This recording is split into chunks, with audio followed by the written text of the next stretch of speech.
You never change something by fighting the existing reality. If you want to change something, you must build a model that renders the existing model obsolete. Obviously, that was not my quote. I was trying to get it perfect here, but it's from Buckminster Fuller. And I want you to keep that in mind as we go through the topics in today's video, that Bitcoin was designed to render the old systems, the old existing reality, as obsolete, especially including the opinions of politicians. Thank goodness Bitcoin does not rely on an opinion of a politician to exist or thrive or not. In the past 15 years, it's been doing amazingly, and it will continue to do so regardless of whoever gives a speech at a Bitcoin conference or who shows up or whatever.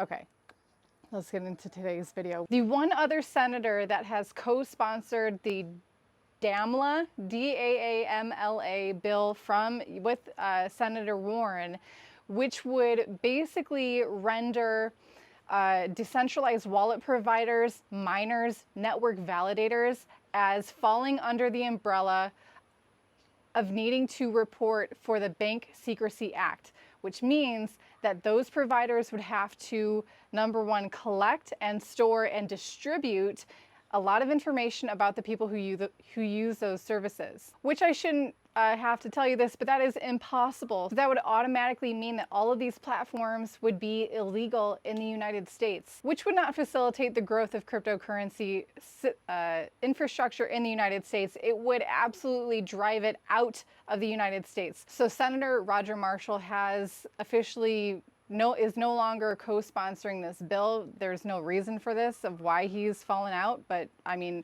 a lot of people are turning against this bill. So if you're in the US and you're scared about this, it's probably not going to pass. Senator Warren has a lot of failing records with the bills that she has tried to pass. But this is the same senator who is very suspicious of foreign-owned mining operations in the United States, saying that they're loud, they run hot, and they suck up all the electricity, completely negating the benefits of having a mining structure and how they actually improve and can improve the energy grid. Now, what are these foreign-owned mining operations that she is suspicious of? She thinks that they're spying on the U.S. They're owned by China. Why are there Chinese-owned mining operations in the US? Oh yeah, because in 2021, China banned mining, trading, investing in cryptocurrencies and like Bitcoin. There are maybe some suspicions that they might be reversing this. Maybe that's why Trump is the only reason he's pro-Bitcoin, is because he wants to get it before China does. Number one, there's nothing to get. And number two, are you really that bullish on Trump because he just wants it so China doesn't get it? He doesn't even know what it is. He doesn't even know that it cannot be gotten.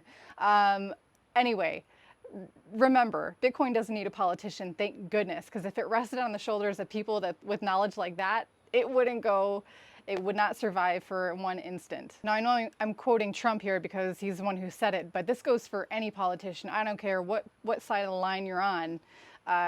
They're all redundant when it comes to what Bitcoin brings to the table. Now let's talk about Coinbase, obviously bought and owned and paid for by BlackRock. Now they have hired on one of their board of directors, a former advisor for Bill Clinton, also the person who was responsible for making Airbnb super popular. And his catchphrase was, Coinbase is gonna help make on-chain the new online. Wow, he is great at marketing, isn't he? He's not going to say anything about self-custody or privacy or anything like that. They're going to want to corral you guys onto their custodial platform so you don't have any control over your Bitcoin. The banks will have it, right? That's why Bitcoin was created, to break the banks. Thank you very much. So, you know, Coinbase they've lost the plot, just like the hosts of the Bitcoin conference in Nashville at this point, inviting all those politicians. These guys are crazy. More news, DyDx, a decentralized exchange, has come out with a post-mortem for a hack costing $31,000. Yes, a relatively very small hack. Why is it getting my attention? Why am I talking about it to you? Because it's a decentralized exchange, but it hosts its website using squarespace.com. And The hacker got through to this website and manipulated it so that people lost money because they socially engineered an employee from Squarespace that granted them access to this website. Not a whole lot of security happening there. And if we want to build, going back to the initial quote, if we want to build a model that renders the current existing reality obsolete, you need to make a little bit better decisions than that.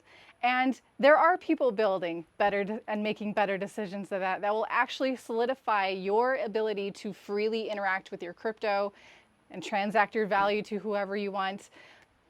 It's just a little hard to find those projects at this point in time when there's an election coming up and everyone just seems to care what the politician's opinion is, even though it blows one direction in the wind and then the next year. So if you have your eyes on a decentralized tool or platform that you think is making the right decisions and is moving in the right direction, let me know down below in the comments. I'd love to check them out and investigate them further. Thank you so much for watching. Hit like and subscribe. If you want to know what we're doing with our crypto, check out learningcrypto.com. If you want to check out shirts like this, go to shop.learningcrypto.com. We appreciate it. See you guys.